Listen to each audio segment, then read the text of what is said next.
इस कहानी की शुरुआत मियामी में शुरू होती है, जब जासूस माइक लोरे और मार्कस बर्नेट एक कार्यक्रम के लिए सड़कों पर तेजी से जा रहे होते हैं। लेकिन तभी मार्कस पेट दर्द करने का नाटक करता है, जिससे माइक उसे अदरक की शराब लेने के लिए 90 सेकंड का समय देता है। शॉप में जाकर मार्कस अदरक की शराब, साथ ही स्किटल्स और एक हॉट डॉग को लेता है, और तभी वहाँ पर गन लिए एक बदमाश आता है, जो उस जगह को लूटने के इरादे से आया है। लेकिन इतने में माइक घुस जाता है और वह मार्कस को हॉट डॉग खाने के लिए डांटता है। फिर बातों ही बातों में मार्कस उस बदमाश की बांह हिलाता है और माइक उसके पैर में गोली मार देता है। इसके बाद दोनों उसी कार्यक्रम में जाते हैं जहां पर माइक की शादी होनी है, क्योंकि वह अपनी फिजियोथेरेपिस्ट क्रिस्टीन से शादी कर रहा है। उनके साथ मार्कस की पत्नी टेरेसा और उसकी बेटी मेगन, दामाद रेगी, साथ ही कैप्टन रीटा, उनके बॉयफ्रेंड, डिस्ट्रिक्ट अटॉर्नी और मेयर पद के उम्मीदवार एडम लॉकवुड, और ईएमओ एजेंट केली और डॉर्न, साथ ही स्वर्गीय कैप्टन हॉवर्ड की बेटी यूएस मार्शल जूडी और उनकी बेटी कैली भी शामिल है। इसी उत्सव के बीच में मार्कस को जानलेवा दिल का दौरा पड़ता है, जिससे वह बेहोश हो जाता है। जब उसके दोस्त और परिवार मदद के लिए चिल्लाते हैं तो मार्कस खुद को एक समुद्र के किनारे पर देखता है, जहां हॉवर्ड एक पेड़ के पास खड़ा होता है। वह मार्कस के पास जाता है और उससे कहता है कि अभी उसका समय नहीं आया है। फिर मार्कस कुछ हफ्तों के बाद अस्पताल में जागता है और वह छत के ऊपर जाकर चिल्लाता है, क्योंकि अब उसे नया जीवन मिला है और उसने मौत से डरना भी छोड़ दिया है। वह माइक के साथ अपने घर पर लौटता है,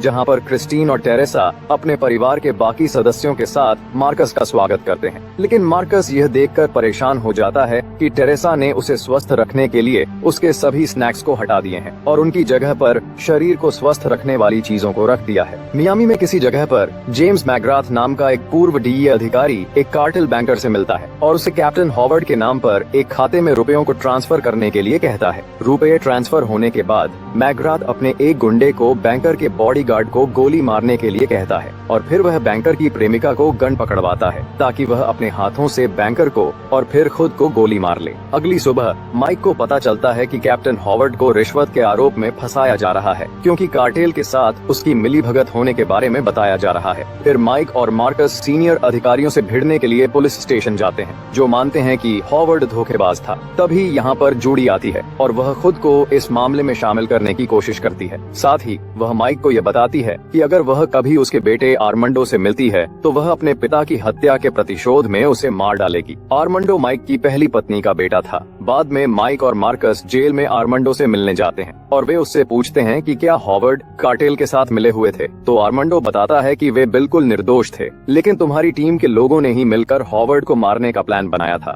मार्कस फ्लेचर से बात करने के लिए उसके क्लब में जाते हैं। फ्लेचर जानता है कि वे दोनों कैप्टन हॉवर्ड की ओर से आए हैं, इसलिए वह इन दोनों को बताता कि कैप्टन की उस इन्फॉर्मेशन को उसने एक सुंदर चीज में छुपा कर रखी है, और वह उस चीज का नाम ही बताने वाला था कि तभी मैकग्राथ फ्लेचर के सिर में गोली मार देता है, क्योंकि मार्कस ने पहले से ही उसके सिर में बात करने के लिए अपनी बंदूक तान रखी थी। और फिर मैकग्राथ वहाँ से भाग जाता है, जबकि उसके गुंडे माइक और मार्कस के पीछे पड़ जाते हैं। फिर माइक और मार्कस क्लब से बाहर निकलकर एक गुंडे का पीछा करते हैं, लेकिन तभी गोलीबारी के बीच में माइक को घबराहट का दौरा पड़ता है। फिर रीटा और उसके अधिकारियों के आने से पहले ही सभी गुंडे वहाँ से भाग जाते हैं। फिर माइक मार्कस को यह बताने से रोकता है कि वे यहाँ पर हॉवर्ड के बारे में जानकारी लेने के लिए यहाँ पर आए थे। तभी इनको एक अधिकारी डोर्न बताता है कि क्लब के सीसीटीवी कैमरों में उनकी कोई जानकारी नहीं मिली, क्योंकि मैकग्राथ के लोगों ने सारे कैमरों को डिस्ट्रॉय कर दिए हैं। तभी एक महिला पुलिस अधिकारी केली निगरानी तस्वीरें और फुटेज को खींचती है, जिसमें एक QR कोड होता है, जिसे केली और डोर्न अनलॉक करने में उनकी मदद करते हैं, जिसमें हॉवर्ड का एक और संदेश होता है। वह आगे विस्तार से बताता है कि वह कार्टेल के एक केस पर काम कर रहा था और उसने माइक और मार्कस को इससे दूर रखा,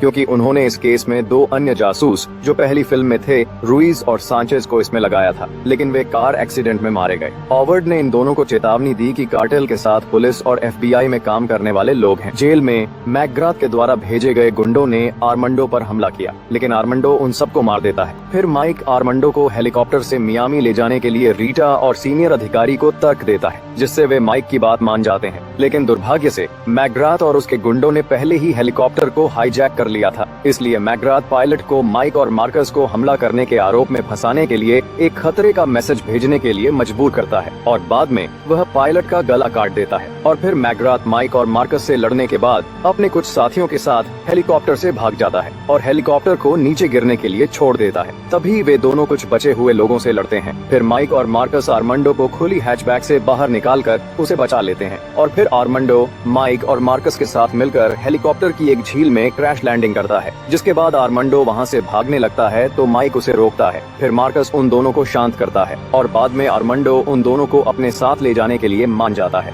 दुर्घटना स्थल अधिकारी हेलीकॉप्टर का सर्वेक्षण करते हैं। तभी जूडी रीटा को पायलट का खतरा मैसेज सुनाती है, जिससे माइक, मार्कस और आर्मांडो सभी को खूनी भगोड़े करार दिया जाता है। और मैकग्राथ भी मियामी में हर गैंगस्टर को मैसेज भेजता है कि इन तीनों को मारने वाले को एक बड़ा इनाम मिलेगा। फिर माइक और मार्कस आर्मांडो का पीछा करते हैं कि जंगल से कैसे भागना है। रात होने पर मार्कस माइक को अपने बेटे के साथ अच्छा संबंध बनाने के लिए कहता है, लेकिन उन दोनों में से कोई भी आपस में जुड़ने के लिए दिलचस्पी नहीं रखता। फिर वे एक ट्रेलर पार्क में पहुंचते हैं और कुछ रेडनेक्स से कपड़े चुराते हैं, लेकिन वे इनको पकड़ लेते हैं और बंदूक की नोक पर इन दोनों को गाना गाने के लिए कहते हैं। इसी बीच में आर्मांडो एक ट्रक को तार से जोड़कर स्टार्ट कर लेता है, जिससे वे तीनों वहां से निकल आते हैं। और मियामी में वापस आने के बाद इनका ट्रक खराब हो जाता है, जिससे माइक पास में तबीथा नामक एक बार डांसर के पास जाता है और उसे बंदूक, कपड़े और एक वाहन की व्यवस्था बनाने के लिए कहता है, जिससे तबीथा उनकी मदद करने का नाटक करती है। लेकिन इनाम के लिए वह तीनों के साथ टाल मटोल करती है ताकि वह दूसरे गैंगस्टरों को वहां पर बुला सके। फिर गैंगस्टर उन्हें पकड़कर जैसे ही बाहर ले जाते हैं तो मार्कस के कहने पर तीनों गैंगस्टरों से लड़ने लगते हैं। इतने में और दूसरे गैंगस्टर भी आ जाते हैं, जिसमें मैनी द बुचर भी शामिल है, जो हथौड़े से माइक के हाथ को कुचलने का बदला लेना चाहता है। लेकिन मार्कस, माइक और आर्मांडो के साथ एक वैन में बैठकर मैनी को दूसरी कार से कुचल देते हैं और फिर वह मोलोटोव कॉकटेल से मर जाता है। फिर तीनों वहां से भाग जाते हैं और आने वाले गैंगस्टरों पर गोली चलाते हैं, लेकिन तभी जूडी भी आकर उनका पीछा करती है और आर्मांडो पर गोली चलाने की कोशिश करती है। फिर थोड़ा चलने के बाद तीनों वैन से कूद जाते हैं, क्योंकि वैन के इंजन में आग लग जाती है, जिससे वह ब्लास्ट हो जाती है। फिर माइक, मार्कस और आर्मांडो डोर्न के घर जाते हैं, जहाँ पर वे केली को देखते हैं, जिससे उन्हें पता चलता है कि वह केली के साथ संबंध में है। हालांकि केली आर्मांडो की मदद करने के लिए तैयार नहीं है, लेकिन डोर्न केली को समझाने के बाद उसे मना लेता है। फिर वे माइक और मार्कस की ढेर सारे सबूतों की जांच करने में मदद करने के लिए हो जाते हैं, ताकि आर्मांडो मैकग्राथ की पहचान कर सके। काफी मुश्किल के बाद वे निगरानी फुटेज पर उसे खोजने में कामयाब हो जाते हैं। फिर डोर्न मैकग्राथ के इतिहास को खंगालता है, जिससे उसे पता चलता है कि उसे और उसकी टीम को कार्टेल ने बंधक बना लिया था और उसे और उसकी टीम को तड़पाकर मरने के लिए छोड़ दिया था, जिसमें वह अकेला ही जीवित बचा था। फिर माइक रीटा को कॉल करता है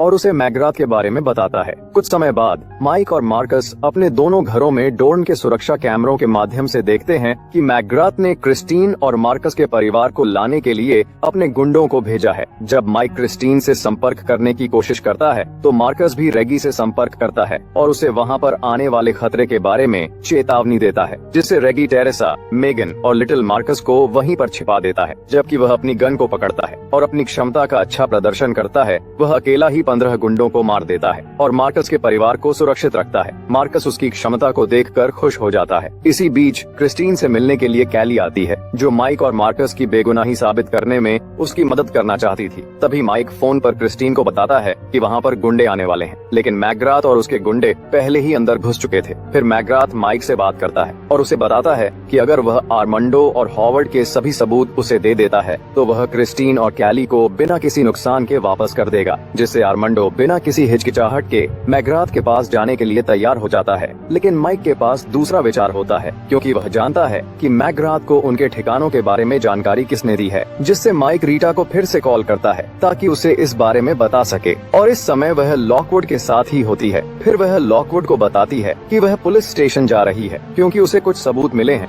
जिससे लॉकवुड भी उसके साथ जाने के लिए जोर देता है। फिर वे जैसे ही लिफ्ट से नीचे जाते हैं तो रीटा लॉकवुड के मैसेज को देखती है ताकि पता चल सके कि वह मैकग्राथ के साथ काम कर रहा है। रीटा को सच का पता चलने से लॉकवुड उसे जान से मारने लगता है, लेकिन तभी केली और डोर्न पहुंच जाते हैं और उसे नीचे ले जाते हैं। फिर वे लॉकवुड से काफी देर तक बात करते हैं और उसकी आवाज को स्कैन करते हैं, जिससे माइक लॉकवुड के रूप में मैकग्राथ से मिलने के लिए कॉल करता है। फिर माइक मार्कस, आर्मांडो, रीटा, केली और डोर्न से कहता है कि वे पांचों ही एकमात्र ऐसे लोग हैं जिन पर अभी एक दूसरे पर भरोसा किया जा सकता है। फिर ये लोग गद्दारों से मिलने के लिए फेमस मगरमच्छ पार्क में जाते हैं, जिसके बारे में कहा जाता है कि वह ड्यूक नामक एक विशाल अल्बिनो मगरमच्छ का घर है। फिर मैकग्राथ को क्रिस्टीन और कैली के साथ बाहर ले जाने के लिए उनके पास एक विमान आता है, लेकिन जैसे ही माइक मैकग्राथ पर गोली चलाने की कोशिश करता है तो उसे फिर से घबराहट होने लगती है और उसे डर लगने लगता है कि वह क्रिस्टीन को ही न मार दे। तभी पानी में मौजूद मगरमच्छ आर्मांडो के स्थान के करीब आने लगता है, जिससे मैकग्राथ को पता चल जाता है कि कोई उनके आसपास है।